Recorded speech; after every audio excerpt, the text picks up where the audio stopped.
On your last statement, we did challenge them. I always thought we scrummed well, the box most of the test, and we mauled very well. But we did ask the guys to play a bit more of the maul. Now, that first try that we scored, Mackie, yes, and from a defence point of view, I thought they planned it very well.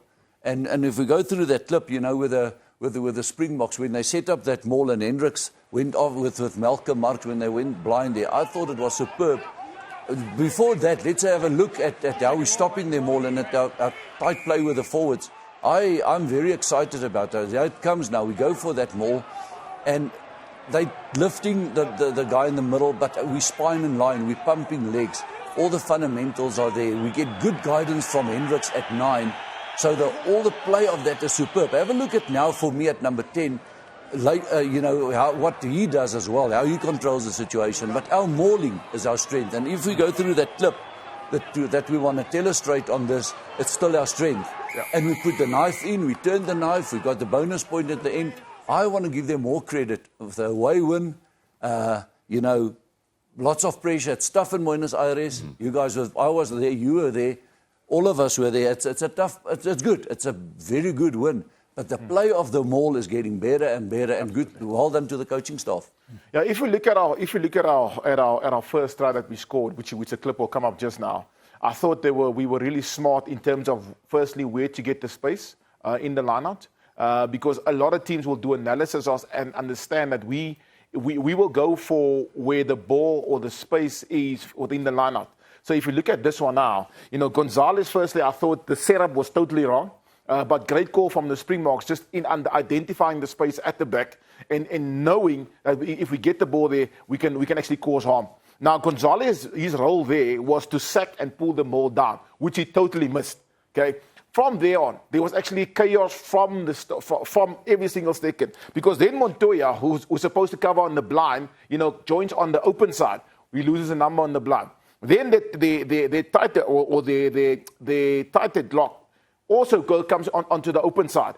Then it's happy days. Then Swys will come in, and where he gets excited because we identify the space. And we always say, once we identify space, we should capitalize on that. And that, for me, is brilliant. Yes, we got a penalty try, but it all started with space identification in the line-out, understanding where we need to go, and not just mauling direct or straight, but mauling at an angle, creating even more space and creating chaos and panic on the defensive side, folding onto the open side. Brilliant. What happened in that specific one, I loved it so much, if we can have a look again, especially from an attack point of view. Jonathan showed what happens from the defence. Firstly, I'd like the way that Hendricks controls the thing. There's now only 2 guys on a 15-metre area to cover. I want you to have a look what happened here with Damian Willemse. Man, I mentioned it earlier, his support play inside. Just the fact that he was there and he animated so well. Animated meaning he was there just for a fraction.